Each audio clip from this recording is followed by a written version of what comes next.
ಶ್ರೀ ಗುರು ಬಸವಲಿಂಗಾಯ ನಮಃ. ಆರಾಧ ದೈವ ಅವತಾರಿ ಪುರುಷ ಒಡೆಯ ನನ್ನ ಹೃದಯ ಅಂತರಾಳದಲ್ಲಿ ನೆನೆಯುತ್ತಾ ಅಪ್ಪ ರಾಜಭಕ್ಸರನ್ನ ಪಾದಕಮಲಕ್ಕೆ ಶರಣೆಂದು 12ನೇ ಶತಮಾನದ ಅಪ್ಪ ಗುರು ಜಗಜ್ಯೋತಿ ಬಸವಣ್ಣನ ಪಾದಕ್ಕೆ ಶರಣೆಂದು.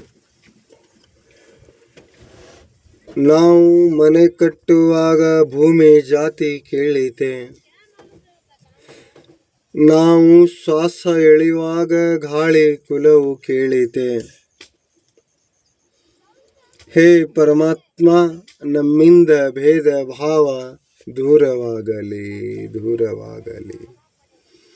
ಒಂದು ತೋಟದಲ್ಲಿ ಹಲವು ಬಣ್ಣದ ಹೂಗಳು, ಹಾಗೆ ದೇಶದಲ್ಲಿ ಹಲವು ಮತಗಳು ಮತಾಂತಗಳು.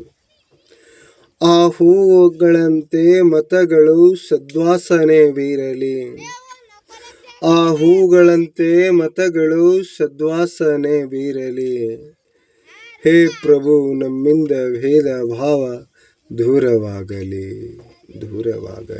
ಅಂತ ನಾವು ಒಂದು ಭಾವೈಕ್ಯತೆಯ ಸಂಕೇತದ ಮೇರೆಗೆ ಎಲ್ಲರಲ್ಲಿ ಭಗವಂತ ಸುಖ ಶಾಂತಿ ಸಮೃದ್ಧಿ ಕೊಡಲಿ ಅಂತು ನಾವು ಈ ಜಗತ್ತಿನಲ್ಲಿ ಹಿಂದಿನ ಪೂರ್ವಜರ ಕಾಲದಿಂದ ಶಾಂತಿವಾದ ಸೌಹಾರ್ದತೆವಾದ ಮತ್ತು ಒಂದು ಆತ್ಮೀಯತೆಯಿಂದ ಬದುಕಿದ್ದನ್ನು ನೋಡಿದ್ದೇವೆ. ಕೆಲವೊಂದು ಜನ ಹೀಗೂ ಇದ್ದಾರೆ. ಒಂದು ಮನೆಯಲ್ಲಿ ಒಂದು ಅತ್ತಿ ಸೊಸೆಯನ್ನ ಇದ್ದರಂತೆ.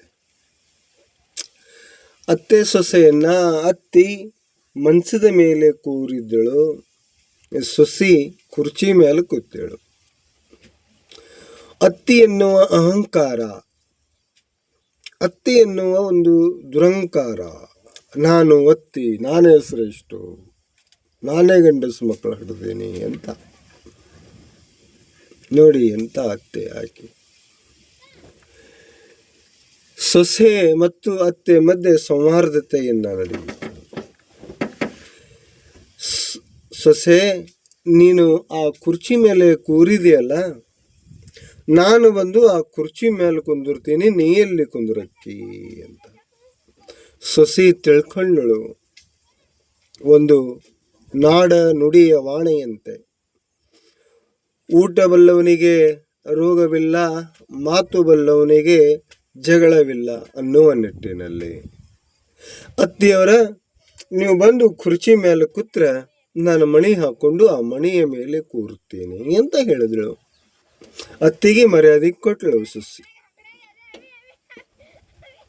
ಅತ್ತಿ ಮತ್ತೆ ಕೇಳಿದಳು, ಸೊಸಿ ನಾ ಬಂದು ಆ ಮಣಿ ಮೇಲೆ ಕುಂದಿರ್ತೀನಿ, ನೀ ಎಲ್ಲಿ ಕುಂದಿರಕ್ಕಿ?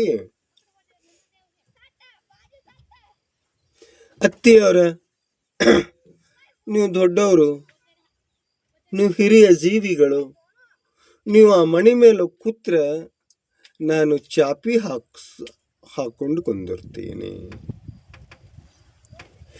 ಚಾಪಿ ಕೂಡ ಸೊಸಿ ಸಣ್ಣಕ್ಕಿನೇ ಆದಳು, ಚಾಪಿ ಮೇಲೆ ಕೂತಳಲ್ಲ, ನಾನು ಇಷ್ಟಕ್ಕೆ ಬಿಡಬೇಕು ಅಂತ ಭಾವಿಸಿಲ್ಲ ಆಕೆ ಅತ್ತೆ.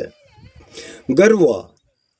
ಮತ್ತೆ ಕೇಳಿದಳು ಅತ್ತೆ, ಸೊಸಿ ನಾ ಬಂದು ಆ ಚಾಪಿ ಮೇಲೆ ಕುತ್ತಂದ್ರ ನೀ ಎಲ್ಲಿ ಕೂರಕ್ಕಿ ಎಂದಾಕಾರ. ನೆಲವೊಂದೇ ಹೊಲಗೇರಿಯ ಶಿವಾಲಯಕ್ಕೆ, ಜಲವೊಂದೇ ಶೌಚಾಚ್ಯಮನಕ್ಕೆ, ಕುಲವೊಂದೇ ತಾನು ತನ್ನ ಅರದ ಬಗೆ, ಫಲವೊಂದೇ ಸರುಷ್ಯನ ದರಶಿ ಮುಕ್ತಿಗೆ, ನೆಲವೊಂದೇ ನಿಮ್ಮ ನೆನದ ಬಗೆ ಕೂಡಲ ಸಂಗಮ ದೇವ. ನೆಲ ಎಲ್ಲರಿಗೂ ಒಂದೇ ಇದೆ, ಆ ನೆಲದ ಮೇಲೆ ಕೂರುತ್ತೇನೆ ಅಂತ ಹೇಳಿದಳು ಸೊಸೆ. ಆದರೂ ಕೂಡ ಅತ್ತಿ ತನ್ನ ಸ್ವಭಾವ ಬಿಡಲಿಲ್ಲ. ಅತ್ತಿಯ ದುರಹಂಕಾರ ಬಿಡಲಿಲ್ಲ, ಅತ್ತೆ ಎನ್ನುವ ಅಹಂಕಾರ ಬಿಡಲಿಲ್ಲ. ಸೊಸೆ ಒಳ್ಳೆಯವಳು, ಒಳ್ಳೆ ಸಂಸ್ಕಾರದವಳು, ಒಳ್ಳೆ ಮನೆಯಾದವಳು, ಒಳ್ಳೆ ಸಂಪ್ರದಾಯದವಳು ಸೊಸೆ. ಆಕೆ ಹೇಳ್ತಿದ್ದಳಂತೆ ಅತ್ತಿ, ಎನಗಿಂತ ಕಿರಿಯರು ಯಾರೂ ಇಲ್ಲ, ಶಿವಶರಣರಿಗಿಂತ ಹಿರಿಯರು ಯಾರೂ ಇಲ್ಲ. ನೀವು ದೊಡ್ಡವರು, ನಾನು ಚಿಕ್ಕವಳು ಅಂತ ಹೇಳಿದರೂ ಕೂಡ ಅತ್ತೆ ತನ್ನ ದುರಂಕಾರ ಮತ್ತು ಅಹಂಕಾರ ತನ್ನ ಘನತೆಯನ್ನು ಬಿಡಲಿಲ್ಲ. ಆ ನೆಲದ ಮ್ಯಾಲ ನಾ ಕುತ್ತ ಬಳಕ ನೀ ಎಲ್ಲಿ ಕುಂದಿರ್ತಿ ಅಂತ ಕೇಳದಳಕಿ ಅತ್ತಿ.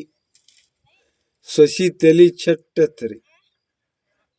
ಸೊಸಿ ತಲಿ ಗಿರ್ರ ಅಂತ ತಿರುಗಾಕತ್ತಳು. ನಾನು ಏನೇನೇ ಹೇಳದ, ವಚನ ಮೂಲಕ ಹೇಳದ, ಸಂಸ್ಕಾರವನ್ನು ಉಳಿಸ್ಕೊಂಡು ಹೇಳದ, ಸಂಸ್ಕೃತಿಯನ್ನು ಉಳಿಸ್ಕೊಂಡು ಹೇಳಿದ್ರ ಕೂಡ ಕೇಳಕತ್ತಿಲ್ಲ. ಸೊಸಿಗೆ ಸಡನ್ಯವಾಗಿ ಮೆದುಳಿಗೆ ಸಿಟ್ಟು ಬಂತು. ಸಿಟ್ಟು ಬಂದು ಅತ್ತಿ ನಾನು ಕರ ಕರ ಕರ ಕರ ಒಂದು ಕುಣಿ ಹಡ್ಡಿ, ಆ ಕುಣಿಯದಾಗ ಹೋಗಿ ಕುಂದಿರ್ತೀನಿ ನೋಡ್ರಿ. ಸೊಸಿ ಅತ್ತಿಗೆ ಗೌರವ ಕೊಡಬೇಕು ಅಂತ ಆ ಕುಣಿ ಒಳಗೆ ಹೋಗಿನು ಕೂತಳು. ಅತ್ತಿ ಇನ್ನ ಬೆನ್ನ ಬಿಡ್ಲಾಕತ್ತಿಲ್ಲಕಿ ಬಾರ್ಗಿ ತಗೊಂಡು ಬೆನ್ನ ಹತ್ತಲಿ. ಆಕಿ ಕೇಳಿದಳು, ಸೊಸಿ ನಾ ಬಂದು ಆ ಕುಣ್ಯಾಗ ಕೂತ ನೀ ಎಲ್ಲಿ ಕುಂದ್ರಕ್ಕಿ? ನಾ ಎದ್ದು ಬಂದು ನೀ ಕುಣ್ಯಾಗ ಕುತ್ತಿ ಅಂದ್ರೆ ಬರ ಬರ ಬರ ಬರ ಬರ ಮಣ್ಣು ಇಳೋದು, ಮಣ್ಣು ಮುಚ್ಚಿ ನನ್ನ ಮ್ಯಾಲೆ 2 ಗುಂಡೆ ಇಟ್ಟು ಕುತ್ತು ಬಿಡ್ತೀನಿ ಮ್ಯಾಲ ಅಂತ ಹೇಳಿದಳು. ಎಂಥ ಜೀವನ, ಎಂಥ ದುರಂಕಾರ! ದುರಂಕಾರ ಯಾವ ಮಟ್ಟಿಗೆ ಹೋಯಿತು? ದುರಂಕಾರ ಎಲ್ಲಿಗೆ ತಂದು ಇಡುತ್ತು? ಅದಕ್ಕಲ್ಲೇ ಜಗಜ್ಯೋತಿ ಬಸವಣ್ಣವರು ನಡೆದುತ್ತಾ ಕೂರುತ್ತಾ ಹೇಳುತ್ತಾ ವಚನೆಯನ್ನು ಹೇಳಿ, ತನಗೆ ಮುನಿದವರಿಗೆ ತಾನು ಮುನಿಯಲೆ ಕಯ್ಯ, ತನಗಾದ ಆಗೇನು ಅವರಿಗಾದ ಚೇಗೇನು, ತನವಿನ ಕೋಪ ತನ ಹಿರಿತನದ ಕೇಡ ನೋಡ, ಮನದಕ್ಕೆ ಕೇಡ ತನ್ನ ಅರವಿನ ಕೇಡ ನೋಡ, ಮನೆಯೊಳಗಿನ ಕಿಚ್ಚು ಮನೆ ಸುಟ್ಟಲ್ಲದೆ ನೆರಮನೆಯ ಸುಡುವುದೇ ನೋಡ. ತನ್ನದೇ ಆದ ಸಿಟ್ಟನ್ನ, ತನ್ನದೇ ಆದ ದುರಂಕಾರವನ್ನ, ತನ್ನದೇ ಆದ ಘನತೆಯನ್ನ ತಾನು ಸುಡದೆ ಇಡೀ ಮನೆಯ ಭಸ್ಮ ಮಾಡಿ ಮತ್ತೊಬ್ಬರ ಮನೆಗೆ ಬೆಂಕಿ ಹಚ್ಚುವ ಕೆಲಸ ಮಾಡುತ್ತದೆ ಅಂತೆ. ಬಸವಣ್ಣವರು ನಡೆಯುತ್ತಾ ಕೂರುತ್ತಾ ನಿಲ್ಲುತ್ತಾ ಅವರ ಜಗತ್ತಿನಲ್ಲೇ ವಾಣೆ ವಚನಗಳು ಸಾಹಿತ್ಯಗಳು ಲಕ್ಷಗಳಿವೆ ಬಂಧುಗಳೇ. ಓದಿ ಅತ್ತಿಯರು ಸೊಸೆಯರು, ನೀವು ಒಂದು ದಿನ ಸೊಸೆ ಹೋಗಿ ಅತ್ತೆನಾಗ್ತೀರಿ. ಇನ್ನೊಂದು ವಚನ ಹೇಳಿದರು, ನೆರೆಕೆನ್ನೆ ತೆರೆಗಲ್ಲಕ್ಕೆ ಶರವೀರ ಗೂಡುವ ಮುನ್ನ, ಹಲ್ಲು ಹೋಗಿ ಬೆನ್ನು ಬಾಗಿ ಅನ್ಯರಿಗೆ ಹಂಗಾಗುವ ಮುನ್ನ, ಕಾಲ ಮೇಲೆ ಕೈಯನ್ನೂರಿ ಕೋಲ ಹಿಡಿಯುವ ಮುನ್ನ, ಮೊಪ್ಪ ದೊಪ್ಪ ಅಳಿಯುವ ಮುನ್ನ, ಮೂರ್ತ ಮುಟ್ಟುವ ಮುನ್ನ ಪೂಜಿಸೋ ಆ ಜಗತ್ತಿನ ಒಡೆಯನನ್ನಮ್ಮ. ಎಲ್ಲರನ್ನ ನೆರೆಕೆನ್ನೆ ಹೋಗಿ, ಹಲ್ಲು ಹೋಗಿ, ಬೆನ್ನು ಬಾಗಿ, ಕಾಲ ಮೇಲೆ ಕೈಯನ್ನು ಊರಿ ಶಿವ ಅನ್ನುವ ಹಾಗೆ ಅವಾಗ ತನ್ನವರು ಯಾರೂ ಇರಂಗಿಲ್ಲ. ನನ್ನವರು ನನ್ನಲ್ಲಿ ಇರುವವರೆಗೆ, ನನ್ನವರು ನನ್ನನ್ನು ದಬ್ಬಿದಾಗ, ನನ್ನವರು ನನ್ನನ್ನು ತಳ್ಳಿದಾಗ ನಾನಿದ್ದೇನೆ ಅಂತ ಜಗತ್ತಿನ ಒಡೆಯ ಕೈ ಹಿಡಿದು ಕೂಗ್ತಾನಂತೆ. ಹಾಗೆ ಶಿವನ ಯಾರು ದೇವರುಗಳನ್ನು ನಂಬ್ತಿರೋ ಅಥವಾ ಯಾರು ಆ ಮೇಲಿನ ಸೃಷ್ಟಿಕರ್ತನ ನಂಬ್ತಿರೋ, ನಿಮ್ಮ ಬೆಳಗ್ಗೆ ಎದ್ದು ಪ್ರಾರ್ಥನೆ ಮಾಡಿ, ನೀವು ಪೂಜೆ ಮಾಡಿ, ಎಲ್ಲರನ್ನ ಪ್ರೀತಿಯಿಂದ ಕಾಣ್ರಿ, ಎಲ್ಲರನ್ನ ಸಂತೋಷದಿಂದ ಕಾಣ್ರಿ. ಯಾರ ಮನಸ್ಸನ್ನು ನೋಯಿಸದೆ. ಅತ್ತೆ ಹೇಗೆ ಇರಬೇಕು ಅಂದರೆ ವಜ್ರದ ಹರಳ ಹಾಗೆ ಇರಬೇಕು. ವಜ್ರ ಅತ್ತಿಯ ಸ್ವರೂಪ ಇನ್ನು ಮೇಘಥರನಾಗಿ ಇರಬೇಕು. ಆ ಮೇಘ ಬತ್ತು ಅಂದ್ರೆ ಎಲ್ಲ ಕಡೆ ಸುರಿಯುತ್ತದೆ. ಇವರು ಒಳ್ಳೆಯವರು, ಇವರು ಕೆಟ್ಟವರು ಅಂತ ಸುರಿಸೋದಲ್ಲ. ಎಲ್ಲ ಸೊಸೆಯಂದಿರು, ಎಲ್ಲ ಮಕ್ಕಳು ಎಲ್ಲರೂ ಒಂದೇ ಸಮಾನವಾದ ದೃಷ್ಟಿ, ಏಕತೆ ಭಾವನೆ ನೋಡಿಸ್ಕೊಂಡು ಹೋಗಬೇಕು.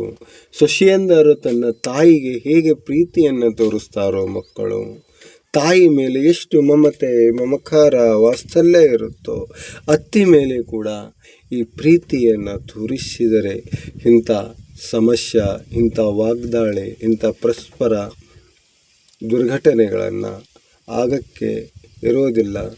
ಎಲ್ಲರಿಗೆ ಒಳ್ಳೆಯದಾಗಲಿ. ನಮ್ಮ ಒಂದು ಚಾನೆಲ್ ನಿಮಗೆ ಲೈಕ್ ಆದರೆ ಸಬ್ಸ್ಕ್ರೈಬ್ ಮಾಡಿ, ಲೈಕ್ ಮಾಡಿ. ಆದಷ್ಟು ಮಟ್ಟಿಗೆ ನಿಮ್ಮ ಸಹಕಾರ ನಮ್ಮ ಮೇಲೆ ಇರಲಿ. ಮತ್ತೊಂದು ವಿಡಿಯೋದಲ್ಲಿ ಸಿಗೋಣ. ಎಲ್ಲರಿಗೂ ಶುಭವಾಗಲಿ ಅಂತ ನಾನು ಇನ್ನೊಂದು ವಾಕ್ಯವನ್ನು ಹೇಳುತ್ತಾ ಮುಕ್ತಾಯವನ್ನು ಮಾಡುತ್ತೇನೆ. ಪೂರ್ಣಮಿದಂ